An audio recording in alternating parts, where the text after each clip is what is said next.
IPhone মানেই যেন বড় চমক। প্রতি বছর আইফোনের নতুন সিরিজ বাজারে নিয়ে আসে অ্যাপল।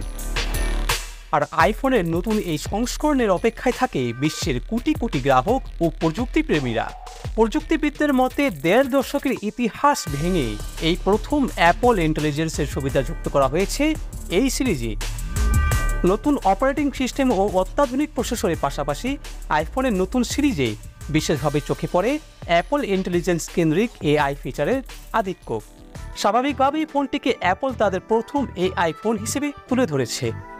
আইফোন 16-এর এই স্ট্যান্ডার্ড দুটি মডেলেই প্রসেসর হিসেবে থাকছে A18 চিপসেট। অ্যাপলের দাবি অনুযায়ী পূর্ববর্তী জেনারেশনের তুলনায় আইফোন 16-এর বেজ ও প্লাস মডেলের সিপিইউ 30% এবং জিপিইউ 40% দ্রুত গতিতে কাজ করতে সক্ষম। পাশাপাশি আগের প্রজন্মের চেয়ে ব্যাটারির শক্তিও কম খরচ হয় আইফোন 16-এর এই দুই মডেলে। তবে প্রসেসরের দিক থেকে প্রধান আকর্ষণ হচ্ছে অত্যাধুনিক A18 চিপসেট, যেটা আইফোন 16-এর প্রো ও প্রো ম্যাক্স মডেলে পাওয়া যাবে। ফলে এআই ফিচার ব্যবহার করার জন্য প্রো ও প্রো ম্যাক্স মডেল দুটি আরও বেশি কার্যকর হবে।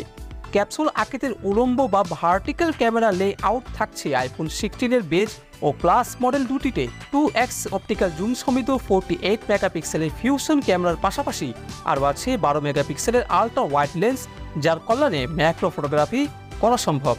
অ্যাপল হাবের মতে আইফোন 16-এর দাম হতে চলেছে প্রায় ৯৫,৬০০ টাকা।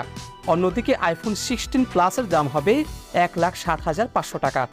আইফোন 16 প্রো এর দাম বাংলাদেশি মুদ্রায় প্রায় ১,৩১,৪৫০ টাকা এবং আইফোন 16 প্রো ম্যাক্সের দাম ১,৪৩,৪০০ টাকা।